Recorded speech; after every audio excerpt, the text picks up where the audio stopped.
Hi folks, in this video I'm going to be talking about Sibelius Playalongs. This is the bane of my existence in many ways because using music notation software, generally speaking, playalongs that I make don't sound very good out of the box. And if that is you, stay tuned for some tips that I like to use in Sibelius Ultimate in order to improve the sound of your playalongs without the need of any additional software like Note Performer, for example. I don't use Note Performer yet. A lot of my colleagues do and they love it, and I would love to explore that at some later point in time, but I don't have it. So I'm just going to show you what I do without having to buy any external software at all to manipulate the sounds. If you are using Sibelius Ultimate, you should be absolutely good with everything that I'm sharing today. If you're using one of the lower tier versions, it may not necessarily work for you because some of the lower tier versions don't always have the same access to plugins as Sibelius Ultimate does. So just be aware of that. Timestamps are at the bottom. All right, let's go. What's on my screen right now is a lead sheet version of a tune that I wrote some years ago called Nightly News. It's based on the changes of You in the Night and the music. And this is a fairly straightforward tune, but I've got a B-flat lead part, a concert lead part, some sample piano voicings, and sample bass lines. These are just for myself to hear the basic chord qualities as I'm composing, but they could also be used for younger musicians. If they didn't know some basic voicings, they could read these voicings as well. So let me just play you the Sibelius version of this so you can see what I've done to tweak this and make it a little bit more realistic.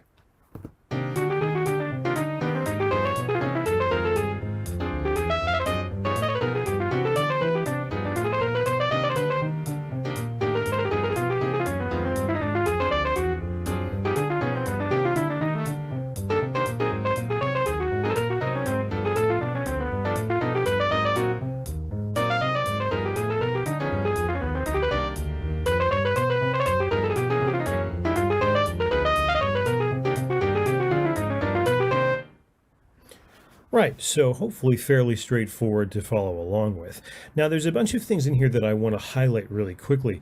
The first thing and the simplest thing of all is make sure that you pick the appropriate instruments that will create a little bit of contrast timbrally when you play things back that reflect the overall sound that you want. So for instance, in this case, I've selected upright bass as my bass instrument, of course piano for the piano voicings, jazz guitar for the concert lead, and trumpet for the B-flat lead. Could have been tenor saxophone or clarinet or a number of instrument possibilities.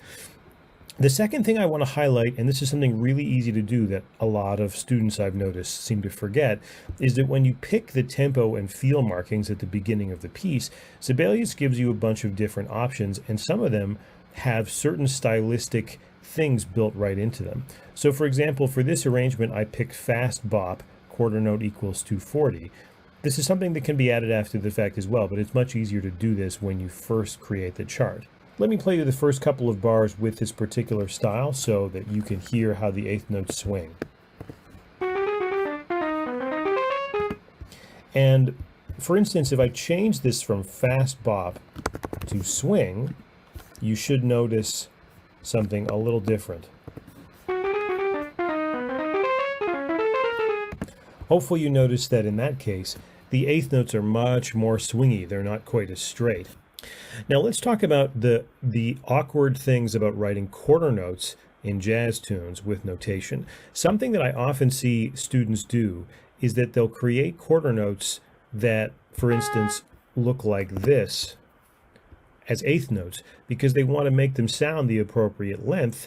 The problem is that they go to print them out and now the notation looks wrong even though the playback sound was correct. So for instance, the way that you can do this, as you can hopefully see in the chart, I've created a second layer underneath by means of a plugin, and it's very easy to do if you have the appropriate plugin, and that is the Hide Articulations plugin. So at every one of the key points in this arrangement where I want to have a marcato sound or marcato length quarter note in the lead parts, I've used this particular plugin. I haven't used it here, so I'll just try and demonstrate that difference.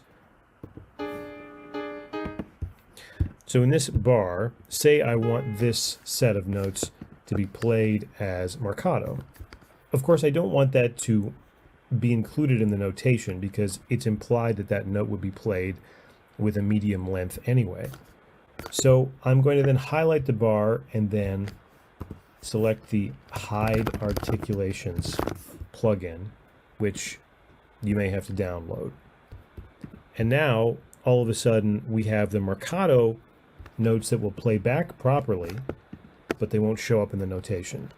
Just to give you the sense as to what I'm talking about, I'll flip over to the B-flat lead part, and as you can see, this is now looking exactly the way that I want it to look, because the only times I'm using articulations are the times where I have something that is counter to the normal style, where I actually want this in bar 2, for instance, to be a tenuto note. That's really important. But aside from that, all of the other quarter notes should be written without any articulations, because that's how I want them to sound, as marcatos. Going along that point, when it comes to certain articulations, I think it's important to go and tweak some of the overall definitions of these articulations so that when they play back, they still sound realistic and not weird. The way to do that I've figured out is inside the play menu. There is an interpretation submenu. Click on the dictionary button. This will show the dictionary dialog. And if you click on articulations at the top of that playback dictionary menu, it should give you an option to tweak the definitions of all the different articulations that you would commonly see in a piece. In this case, you can see that I've gone through and adjusted the dynamics, attacks, and durations, that's the most important one, to something that I find is much more appropriate. This is 69%, or roughly 2/3 the length of the written note. And as you can see, I've brought down the overall dynamic and attack levels from the default, which I think was 135% for each one of those things. So if you're hearing articulations in your playbacks that sound awkward, this would be the place to adjust those definitions and make them sound a little bit more realistic.